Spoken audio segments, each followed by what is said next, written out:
ومنهم من يستمع إليك حتى إذا خرجوا من عندك قالوا للذين أوتوا العلم ماذا قال آنفا أولئك الذين طبع الله على قلوبهم واتبعوا أهواءهم. بسم الله الرحمن الرحيم. السلام عليكم ورحمة الله وبركاته.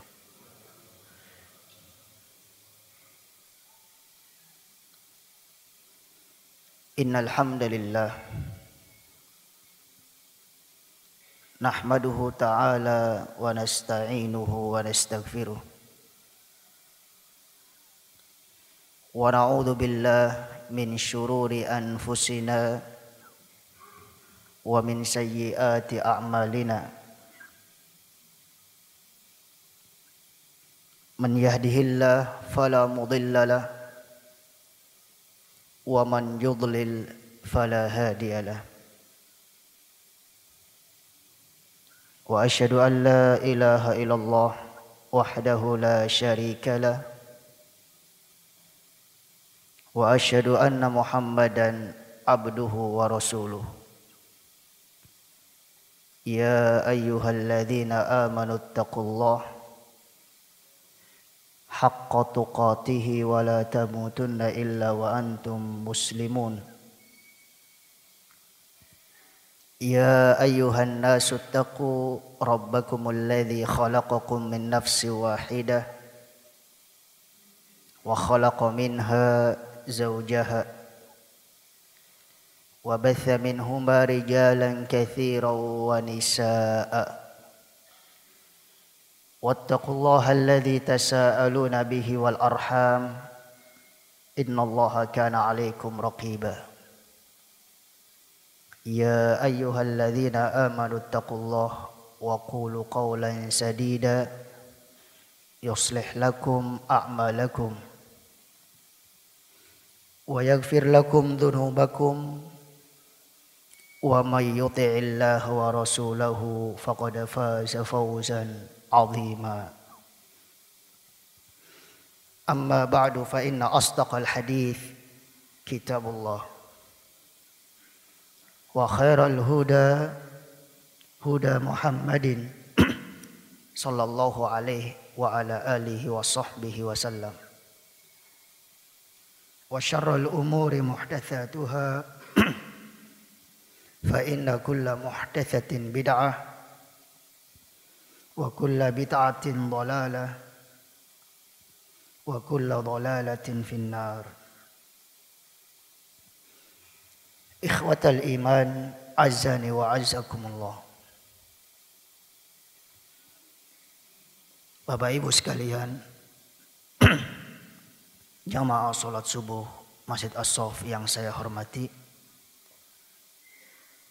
dan yang semoga senantiasa kita dimuliakan oleh Allah Subhanahu wa taala. Alhamdulillah tabaraka wa taala, pagi hari ini kita bisa berkumpul di dalam salah satu rumahnya dari rumah-rumah Allah Subhanahu wa taala, yang kita harapkan tentunya adalah kemuliaan serta ketenangan dari Allah Subhanahu wa taala untuk kita. Sebab siapa saja yang berkumpul di dalam salah satu dari rumah-rumah Allah Subhanahu wa taala, di situ membahas, mempelajari agama Allah, melainkan Allah Subhanahu wa taala akan menurunkan ketenangan. Demikian juga kita harapkan dalam perkumpulan ini doa yang baik untuk kita melalui para malaikat Allah Subhanahu wa taala. Sebab para malaikat Allah Subhanahu wa taala pun akan mengelilingi suatu kaum yang berkumpul di dalam rumah dari salah satu rumah Allah Subhanahu wa taala. Ikhwatal iman, azzani wa azzakumullah. Bapak Ibu sekalian, jamaah salat subuh Masjid As-Saff yang dimuliakan oleh Allah Subhanahu wa taala.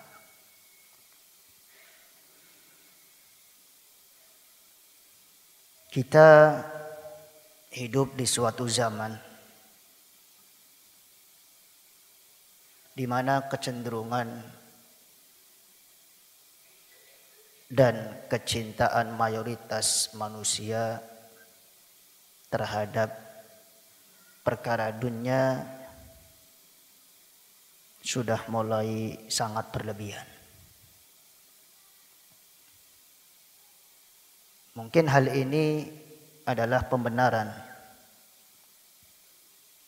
dari firman Allah Subhanahu wa taala, wa tuhibbunal mala hubban jamma. Dan kalian wahai manusia mencintai harta itu dengan kecintaan yang sangat berlebihan. Harta merupakan bagian dari perkara dunia. Demikian juga Allah Subhanahu wa taala jelaskan di dalam Al-Qur'an surat yang lain. Wa innahu lihubbil khairi lasyadid. Dan sesungguhnya kebanyakan manusia itu sangatlah mencintai terhadap kebaikannya. Mencintai kebaikan yang dimaksud dalam ayat ini menurut para ulama ahli tafsir adalah mencintai harta. Maka di dalam ayat tersebut harta al-mal Allah Subhanahu wa taala lafadzkan dengan al-khair, suatu kebaikan. Karena memang pada dasarnya harta itu kan baik. Harta pada dasarnya adalah baik. Hanya pemiliknya saja yang terkadang memalingkan ke dalam jalan yang baik atau memalingkan ke dalam jalan yang buruk. Begitulah keadaan mayoritas manusia di zaman kita. Sudah kelewatan dalam mencintai harta dan perkara dunia. Keadaan yang seperti ini, Bapak Ibu sekalian yang saya hormati, tentu akan berpengaruh buruk terhadap dirinya. Akan berdampak negatif justru.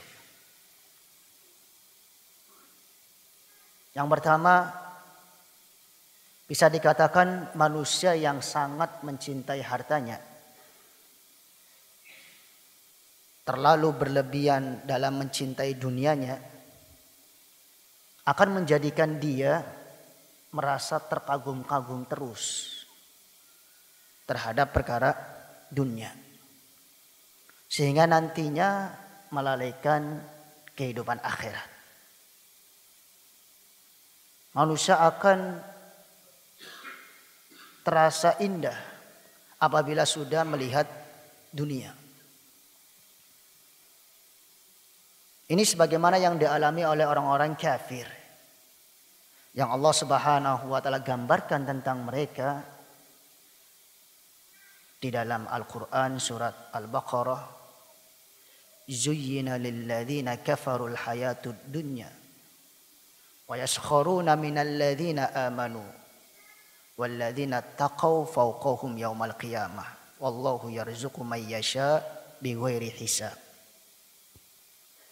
Dijadikan indah kehidupan dunia itu menurut siapa? Menurut pandangan orang-orang kafir. Sehingga mereka selalu merendahkan orang-orang yang beriman. Padahal kedudukan orang-orang yang bertakwa itu selalu di atas mereka di sisi Allah Subhanahu wa taala. Dan Allah akan memberikan rezeki kepada siapa saja dari kalangan hambanya yang telah dikehendaki olehnya. Ini merupakan dampak negatif yang pertama. Kita kalau terlalu mencintai kehidupan dunia, pasti akan terkagum-kagum dengan kehidupan dunia. Sehingga nantinya kita melalaikan kehidupan akhirat. Nantinya kita akan lebih mengutamakan kehidupan dunia. Persis yang Allah Subhanahu wa taala firmankan, bal tu'thirunal hayatad dunya wal akhiratu khairu wa abqa. Adapun pengaruh buruk yang kedua, bisa dikatakan manusia yang terlalu mencintai harta dan kehidupan dunianya, maka dia pasti akan menilai tentang keberuntungan hidup orang selalu diukur dengan tolak ukur duniawiyah. Pasti itu. Beraneka ragam sudut pandang manusia dalam menilai keberuntungan hidup seseorang. Ada di antara mereka yang berpendapat orang beruntung itu apabila sudah memiliki jabatan tinggi di dalam dunia ini. Ada lagi yang berpendapat orang dikatakan sukses dan beruntung itu apabila sudah memiliki banyak harta, banyak aset-aset, rumah, mobil, tanah, dan seterusnya. Adapun yang masih ngontrak, masih pakai sepeda, nggak punya apa-apa, usahanya juga paling seberapa gajinya, tidak dikatakan beruntung. Ada lagi yang berpendapat, di antara mereka katanya orang beruntung itu adalah yang sudah bisa memajukan perusahaannya, bisnisnya. Kalau bisnisnya dia semakin maju, semakin pesat, berarti dia dikatakan beruntung. Coba kita perhatikan Bapak dan Ibu sekalian yang saya hormati. Dari sudut pandang tadi yang berbeda, ternyata intinya itu satu. Mereka menjadikan keberuntungan manusia di dalam hidupnya adalah dengan tolak ukur duniawiyah. Oleh sebab itu kebanyakan manusia di zaman kita pasti menghabiskan seluruh umurnya untuk perkara dunia. Sampai tulang-tulang dibanting-banting kan ya, Bapak. Banting tulang. Kaki dijadikan kepala, kepala dijadikan kaki. Berangkat kerja, matahari belum muncul. Pulang kerja, matahari sudah apa? Sudah tenggelam. Dari mulai matahari belum muncul sampai matahari sudah tenggelam, terus fokus dengan kehidupan dunia tanpa memperhatikan aturan-aturan agama Allah Subhanahu wa taala. Mereka enjoy dengan itu. Sangat menikmati. Karena mereka inginnya dunia adalah surganya mereka. Dunia adalah surganya mereka. Dan karena mereka meyakini dengan inilah mereka bisa beruntung. Seluruhnya yang menjadi tema pembahasan dalam pembicaraan mereka di kantor, di jalan, di kantin, ya ketika makan istirahat adalah perkara dunia. Kamu gimana usahanya? Wah, beruntung ya kamu ya. Nah gitu. Gimana kamu kemarin tendernya tembus enggak? Oh, beruntung ya kamu ya. Demikian keadaan mayoritas manusia di zaman kita. Allah Subhanahu wa taala menurunkan kitab suci Al-Qur'an tentu sebagai petunjuk buat kita. Disitulah Allah Subhanahu wa taala akan memberikan jalan yang paling lurus kepada hamba-hambanya. Siapa yang mengikuti Al-Quran, pasti dia telah mendapatkan petunjuk yang paling lurus. Inna hadzal Qur'an yahdi lillati hiya aqwam wa yubashshirul mu'minina alladzina ya'maluna shalihat anna lahum ajran kabira. Di dalam surat Al-Isra Allah Subhanahu wa taala berfirman, sesungguhnya Al-Qur'an ini akan memberikan petunjuk yang paling lurus dan akan memberikan kabar gembira bagi orang yang selalu mengamalkan amalan soleh bahwa mereka akan mendapatkan pahala yang sangat besar. Ternyata Allah Subhanahu wa taala, Bapak-bapak dan ibu-ibu yang saya hormati, sudah melapangkan kehidupan dunia terhadap umat-umat sebelum kita. Namun bersamaan dengan itu, kelapangan dunia yang mereka miliki tidak mesti membawa keberuntungan. Salah satu buktinya Allah Subhanahu wa taala berfirman di dalam surat Al-Fajr. Alam tara kaifa fa'ala rabbuka bi'ad irama dzatil imad. Bagaimana pendapatmu wahai Muhammad ketika Allah Subhanahu wa taala berbuat untuk kaum Ad? Kaum Ad adalah penduduk Iram yang memiliki gedung-gedung pencakar langit. Ini contoh yang pertama yang Allah jelaskan. Dahulu ada suatu kaum yang disebut dengan kaum Ad. Allah mengutus di tengah-tengah mereka Nabiullah Hud alaihi salatu wassalam.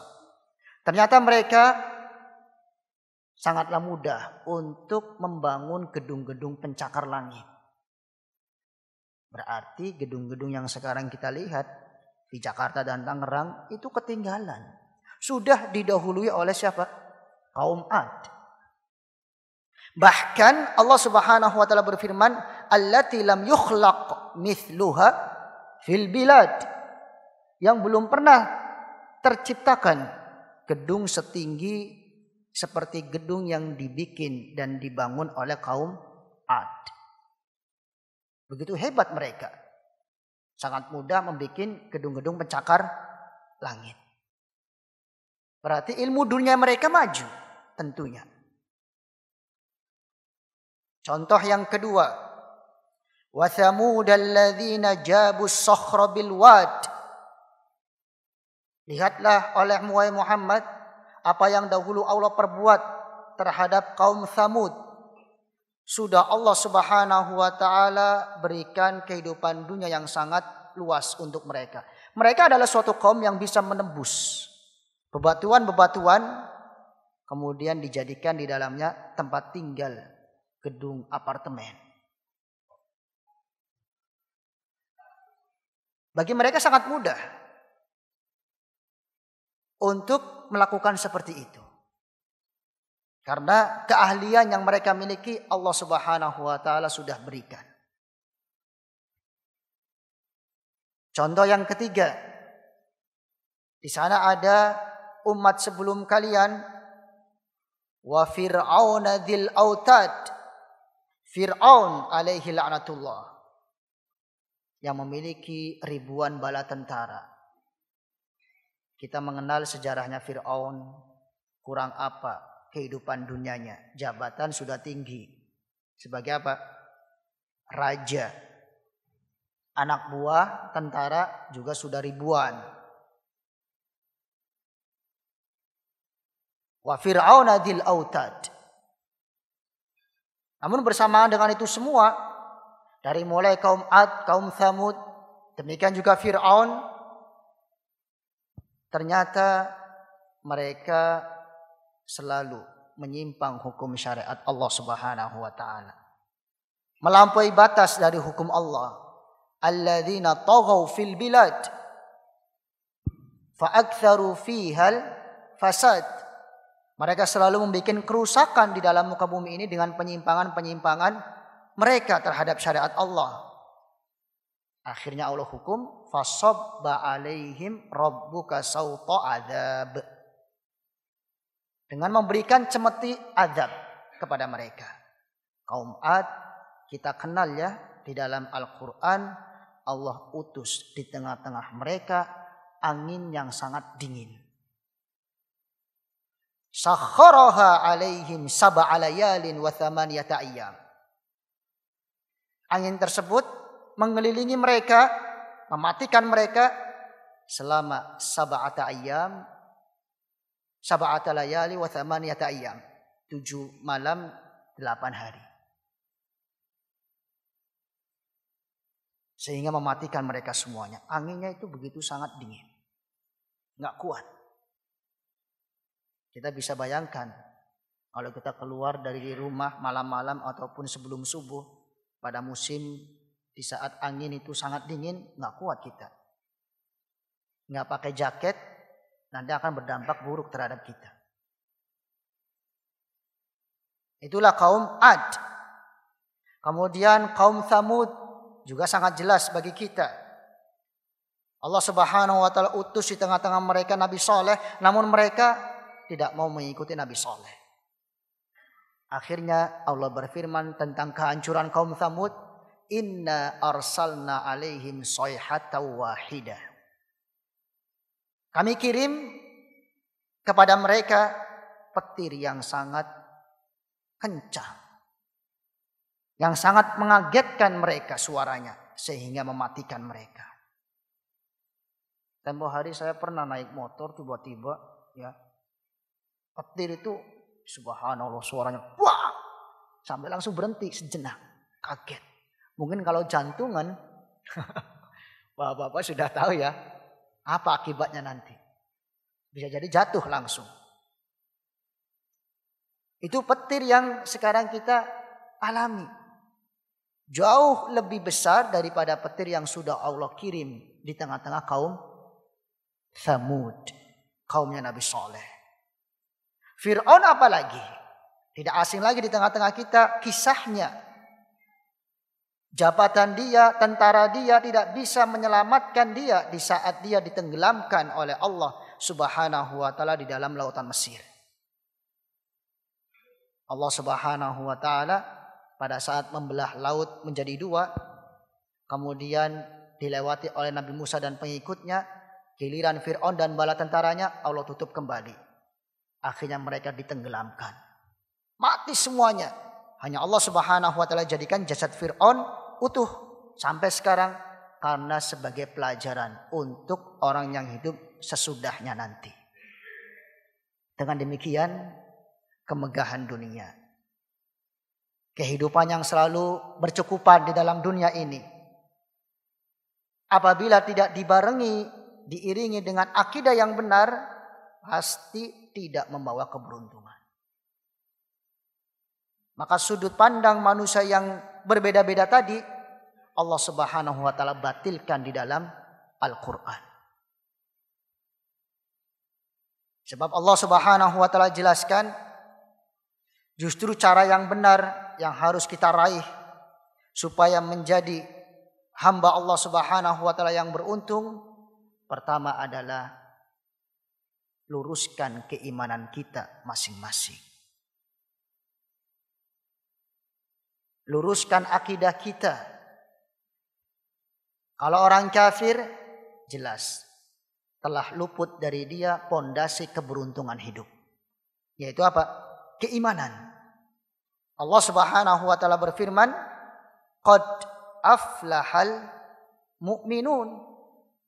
Sungguh beruntunglah orang-orang yang beriman itu. Ini pondasi utama. Seorang manusia dikatakan beruntung kalau dia beriman, kalau dia muslim. Orang kafir tidak bakalan beruntung. Meskipun sekian banyak perusahaan-perusahaan maju mereka miliki. Kurang apa mereka barangkali ya kehidupan dunianya. Namun kita tidak boleh terpedaya sedikit pun dengan gerak-gerik mereka. Karena kesenangan mereka pasti sebentar saja. Allah Subhanahu wa taala berfirman di dalam Al-Qur'anul Karim, melarang kita semuanya supaya kita jangan sampai tertipu dengan gerak-gerik mereka orang-orang kafir yang sudah Allah lapangkan kehidupan dunia, namun kenyataannya tidak menjadi manusia yang beruntung. Maka Allah berfirman di dalam surat Ali Imran, fala yaghurrannaka taqallubul ladzina kafaru fil bilad. Mata'un qalilun thumma ma'wahum jahannam wa bi'sal mihad. Janganlah sekali-kali menipu kalian gerak-geriknya orang kafir di negeri ini. Kesenangan mereka yang mereka dapat adalah sebentar saja. Tsumma ma'wahum jahannam. Kemudian tempat kembalinya mereka selama-lamanya adalah nanti di neraka jahanam. Wa bi'sal mihad. Itulah seburuk-buruknya tempat kembali. Apapun yang dilakukan oleh orang-orang kafir dengan kecanggihan teknologi ilmu dunia yang mereka miliki, dengan usaha-usaha bisnis yang sangat maju mereka punyai, tetap Allah Subhanahu wa taala nyatakan mereka adalah golongan makhluk yang paling jelek, bukan beruntung. Sebab Allah Subhanahu wa taala berfirman, innal ladzina kafaru min ahlil kitab wal musyrikina fi nari jahannam khalidina fiha ulaika hum syarrul bariyah. Mereka adalah syarrul bariyah, sejelek-jeleknya makhluk. Berarti Bapak Ibu sekalian, jamaah salat subuh Masjid As-Saff yang dimuliakan oleh Allah Subhanahu wa taala, cara yang pertama supaya kita menjadi manusia yang beruntung adalah luruskan dan benarkan akidah keimanan kita masing-masing. Kalau sampai kita keluar dari lingkaran iman, apapun yang kita miliki tidak akan bisa membawa keberuntungan. Karena sudah sangat jelas kisah-kisah umat terdahulu, Allah Subhanahu wa taala ternyata sudah melapangkan mereka kehidupan dunia jauh lebih luas daripada Allah lapangkan kehidupan dunia pada umat zaman sekarang. Kemudian cara yang kedua disebutkan oleh para ulama rahimahumullah subhanahu wa ta'ala supaya manusia bisa meraih keberuntungan hidupnya adalah hendaknya dia menjadi manusia yang suka bertobat kembali kepada jalan Allah Subhanahu wa taala. Yang namanya kita tidak terlepas dari kesalahan dan dosa. Selama kesalahan dan dosa kita tidak dibangun di atas kesengajaan, kemudian dipertahankan, maka hal itu sama sekali bukan tercela. Sebab seluruh anak keturunan Nabi Adam khata'un, banyak salahnya. Wa khairul khata'ina at-tawwabun, sebaik-baik orang yang berbuat salah dia mau kembali kepada jalan Allah Subhanahu wa taala bertobat. Allah berfirman, wa tubu ayyuhal mu'minuna wa tubu jami'an ayyuhal mu'minuna la'allakum tuflihun. Bertobatlah kalian semua wahai orang-orang beriman, la'allakum tuflihun. Semoga kalian menjadi manusia yang beruntung. Maka Allah tetapkan keberuntungan untuk orang-orang yang bertaubat. Adapun cara yang ketiga yang harus kita tempuh supaya menjadi manusia yang beruntung secara hakikatnya, bukan keberuntungan yang semu, adalah hendaknya kita bersihkan jiwa kita dari akhlak sifat-sifat yang tercela. Hiasilah kita untuk membiasakan hidup dengan berakhlak baik. Allah Subhanahu wa taala berfirman dalam hal ini, qad aflaha man zakkaha wa qad khaba man dassaha. Sebelum ayat ini apa? Wa nafsi wa ma sawwaha fa alhamaha fujuraha wa taqwaha. Dan demi jiwa, berikut penyempurnaan dalam menciptakan jiwa tersebut. Fa alhamaha fujuraha wa taqwaha. Allah Subhanahu wa taala selalu memaparkan di hadapan jiwa jalan-jalan kefasikan dan jalan-jalan ketakwaan. Kemudian qad aflaha man zakkaha. Sungguh telah beruntung jiwa yang bersih dari jalan-jalan kefasikan. Wa qad khaba man dassaha. Dan sungguh akan merugi bagi siapa yang mengotori jiwa dengan jalan-jalan kefasikan tadi. Diambil pendalilan oleh para ulama, ayat ini sangatlah jelas. Keberuntungan hidup akan diraih oleh manusia kalau dia berakhlakul karimah. Kalau dia membersihkan dirinya dari sifat-sifat yang tercela. Adapun cara yang keempat yang harus kita tempuh supaya menjadi manusia yang beruntung adalah hendaknya kita memiliki sifat al-qanaah. Sifat al-qanaah artinya seseorang selalu menerima dan meridhoi apa yang sudah Allah Subhanahu wa taala tentukan untuk dia. Tidak banyak mengeluh, tidak berprasangka buruk terhadap Allah Subhanahu wa taala, bahkan dia terus-menerus qanaah, menerima. Karena dia yakin apa yang sudah Allah tentukan insya Allah yang terbaik. Di dalam hal ini dalilnya adalah hadis Rasulullah sallallahu alaihi wa ala alihi wa sahbihi wasallam yang diriwayatkan oleh Imam Muslim rahimahullah melalui sahabat Nabi Abdullah bin Amr bin al-As radhiyallahu taala an. Sesungguhnya Nabi besar Muhammad sallallahu alaihi wa ala alihi wa sahbihi wasallam pernah bersabda, qad aflaha man aslam wa ruziqa kifafa wa qanna'ahu Allah bima ata. Artinya adalah sungguh telah beruntung orang yang berislam itu. Ternyata Rasulullah pun menjadikan syarat utama manusia bisa beruntung kalau dia beragama apa? Islam. Memang itu pondasi utama. Anda mau beruntung? Mau. Siapa sih yang gak mau beruntung? Semuanya ngaku pengen beruntung dalam hidupnya. Ayo, jagalah keislaman kita.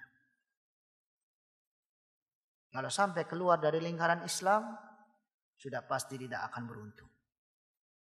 Apakah nanti setelah itu miskin ataupun kaya, ataupun jadi raja, ataupun masih jadi rakyat, tidak akan beruntung.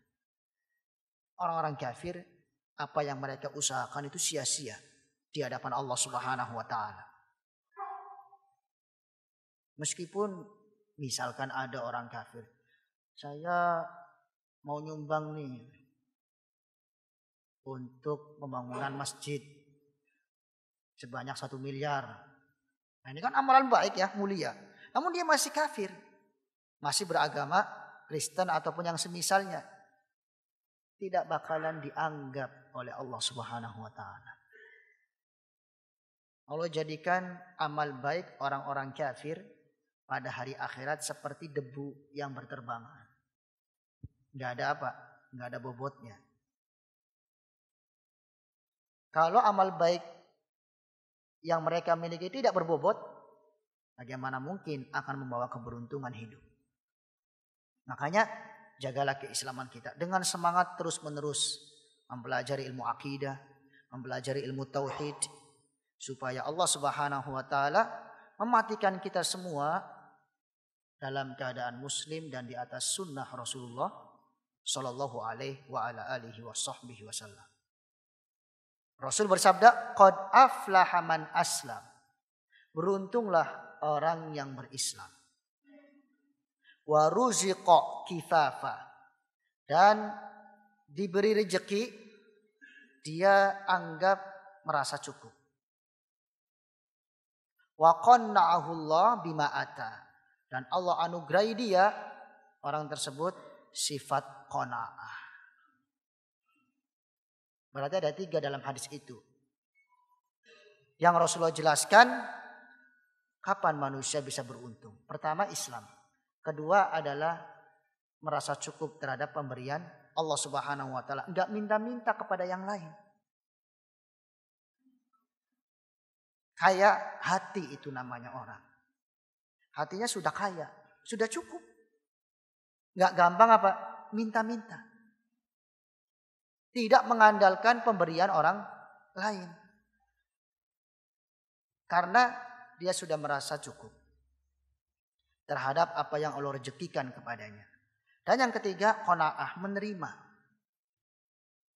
apa yang sudah Allah tentukan untuk dirinya. Allah menentukan kita semua kaya, alhamdulillah. Kita harus syukuri, banyak-banyaklah bersedekah, banyak-banyaklah membantu orang lain, dan seterusnya. Allah memberikan kita miskin, ya mungkin untuk menguji kesabaran kita. Tidak pernah berprasangka buruk terhadap Allah Subhanahu wa taala atau menyalahkan yang lain karena keadaannya dia sekarang. Itulah orang yang qanaah. Justru orang yang qanaah, kenapa dikatakan beruntung?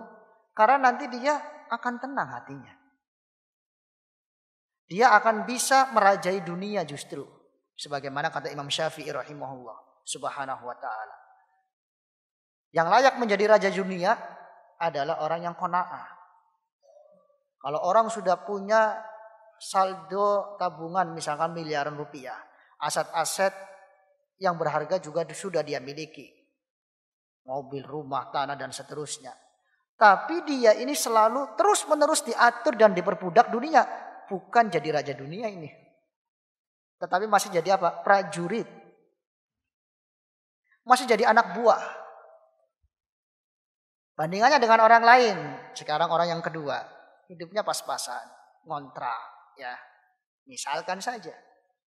Kemudian dia tenang. Salat 5 waktu dia kerjakan. Hukum-hukum syariat Allah Subhanahu wa taala dia perhatikan. Tidak merasa dikejar-kejar oleh dunia. Bahkan dunia yang dia atur. Berarti inilah yang layak menjadi raja dunia.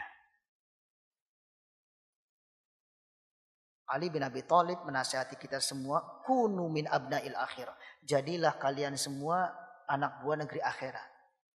Wala takunu min abnaid dunya. Janganlah kalian menjadi anak buah negeri dunia. Bukan berarti kita dilarang ya untuk mencari dunia. Oh berarti kerja nggak boleh. Kemudian mencari duit nggak boleh. Kemudian usaha nggak boleh, bukan demikian. Tetapi apa? Tetapi yang dilarang adalah ketika kecenderungan kita sudah mulai berlebihan, melampaui batas terhadap kehidupan dunia. Dengan demikian, cara yang harus kita tempuh untuk menjadi hamba Allah Subhanahu wa taala yang beruntung adalah qanaah. Milikilah sifat apa? Qanaah. Cara berikutnya yaitu seorang manusia bisa beruntung apabila dia gemar bersedekah. Apabila dia tidak mengikuti sifat pelitnya. Sebab orang yang pelit, dialah yang tidak beruntung. Orang yang gemar bersedekah, justru dialah yang akan dimudahkan urusannya dan akan menjadi manusia yang beruntung. Allah Subhanahu wa taala berfirman di dalam Al-Qur'an surat Al-Hasyr, wa anfiqu khairal li anfusikum. Terus-meneruslah kalian berinfak. Hal itu jauh lebih baik untuk kalian. Wa may yuqashuha nafsi faulaika humul muflihun. Barang siapa di antara kalian yang membebaskan dirinya dari sifat pelit, menjaga dirinya dari sifat pelit, maka dialah termasuk manusia yang beruntung.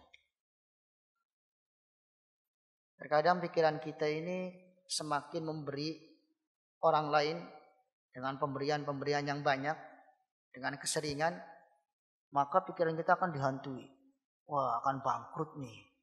Wah, nanti akan binasa. Keluarga kamu bakalan tidak bisa makan apa-apa. Masa kamu terus memberi, membantu orang lain? Itulah syaitan yang selalu mempermainkan pikiran kita. Padahal Allah Subhanahu wa taala berfirman, wa anfiqu khairal li anfusikum. Terus-meneruslah berinfak oleh kalian. Hal itu jauh lebih baik untuk kalian. Wa may yuqashuha nafsi fa ulaika humul muflihun. Siapa yang tidak pelit, dialah yang beruntung. Kita ingin beruntung dalam kehidupan dunia dan akhirat, sudut pandangnya seperti Abu Bakar. Subhanallah. Beliau punya banyak harta. Kemudian di saat beliau merasa ajal kematiannya hampir dekat, langsung membawa seluruh hartanya. Kemudian diberikan kepada siapa? Rasulullah untuk dibagikan. Yang sebelumnya waktu itu sudah ada Umar bin Khattab radhiyallahu anhu dengan membawa berapa? Setengah hartanya. Waktu itu Umar mengatakan, mungkin kali ini aku akan mengimbangi amal ibadahnya Abu Bakar. Ternyata Abu Bakar datang membawa seluruh hartanya. Subhanallah, itu sudut pandang yang sangat cerdas. Dia pengen beruntung di dalam kehidupannya terus menerus dengan keberuntungan yang hakikatnya tidak semu. Akhirnya bawalah kekayaannya supaya bisa dibawa mati. Diberikan kepada Rasulullah Shallallahu Alaihi Wasallam untuk dibagikan. Sampai Rasulullah bertanya, lalu bagaimana dengan keluargamu? Beliau menjawab, aku serahkan kepada Allah kemudian Rasulnya Shallallahu Alaihi Wasallam. Ini adalah sebatas gambaran buat kita. Apabila harta yang sekarang kita miliki pengen kita bawa sampai mati, gemarlah untuk bersedekah. Karena justru itu yang akan membawa keberuntungan. Namun bukan berarti zaman sekarang ya orang yang akhirnya terpaksa membawa seluruh hartanya sampai ludes ya, kemudian dibagikan. Akhirnya nanti dia apa? Banyak ngeluh. Kemudian menyesal. Wah, kenapa ya tadi kok saya serahkan semua. Sekarang saya nggak punya apa-apa. Kalau Anda benar-benar memiliki tawakal yang sangat tinggi seperti Abu Bakar, falyatafaddal, dipersilahkan. Tapi kalau misalkan belum memiliki tawakal yang penuh seperti Abu Bakar, maka jangan begitu. Karena apa? Nanti setelahnya justru berprasangka buruk terhadap Allah Subhanahu wa taala. Adapun Abu Bakar tidak. Setelahnya justru dia sangat bertawakal kepada Allah Subhanahu wa taala. Maka berinfak dan bersedekah jelas membawa keberuntungan hidup seorang manusia. Ikhwatal iman azzani wa azzakumullah. Jamaah salat subuh Masjid As-Saff yang dimuliakan oleh Allah Subhanahu wa taala. Kemudian yang terakhir, cara yang harus kita tempuh supaya kita menjadi manusia yang beruntung adalah berzikir kepada Allah Subhanahu wa taala. Hendaknya kita senantiasa mengingat Allah Subhanahu wa taala. Kapanpun seorang hamba di dalam hidupnya ingat kepada Allah, pasti Allah akan memperhatikannya. Di dalam Al-Qur'an Allah Subhanahu wa taala berfirman, "Wadhkurullaha katsiran la'allakum tuflihun." Dan berzikirlah oleh kalian kepada Allah Subhanahu wa taala dengan banyak, semoga kalian menjadi orang-orang yang beruntung. Biasanya kalimat semoga di dalam Al-Qur'an maknanya adalah pasti. Artinya, berzikirlah oleh kalian kepada Allah, ingatlah selalu kepada Allah, niscaya pasti kalian akan beruntung. Pada hari kiamat nanti akan sangat jelas di hadapan kita. Siapa di antara manusia yang beruntung dan siapa di antara manusia yang merugi. Maka janganlah kita menjadi kebanyakan manusia yang selalu menilai dan memiliki sudut pandang keberuntungan orang adalah dengan tolak ukur kehidupan duniawiyah. Sekali lagi Allah Subhanahu wa taala membatilkan keyakinan tersebut. Sebagaimana yang sudah disebutkan di dalam surat Al-Fajr. Pembesar-pembesar orang kafir dari kalangan kaum Ad, kaum Thamud, demikian juga Fir'aun alaihim laknatullah, kurang apa mereka dalam kehidupan dunia. Namun ternyata Allah Subhanahu wa taala binasakan mereka. Semoga Allah Subhanahu wa taala senantiasa menjadikan kita di dalam hamba-hambanya yang muslim, yang selalu di atas sunnah Rasulullah sallallahu alaihi wa ala alihi wa sahbihi wasallam. Dan semoga Allah Subhanahu wa taala senantiasa mempermudahkan kita semua untuk menjalani ketaatan kepadanya, untuk kembali kepada jalannya, sehingga Allah menetapkan untuk kita kebahagiaan serta keberuntungan hidup di dalam dunia, secara khususnya nanti mudah-mudahan di dalam kehidupan negeri akhirat. Wallahu ta'ala a'lam bishawab. Mungkin ini yang bisa saya sampaikan di dalam kajian subuh pagi hari ini. Semoga apa yang sudah kita pelajari menjadi tambahan ilmu yang bermanfaat buat kita, dan juga apa yang kita pelajari menjadi hujjah atas kita, bukan malah menjadi bumerang yang membahayakan kita semua. Iya dan billah tabaraka wa ta'ala. Kurang dan selebihnya saya pribadi mohon maaf. Subhanakallahumma wa bihamdika asyhadu an la ilaha illa anta astaghfiruka wa atubu ilaik. Wassalamualaikum warahmatullahi wabarakatuh. والذين اهتدوا زادهم هدى وآتاهم تقواهم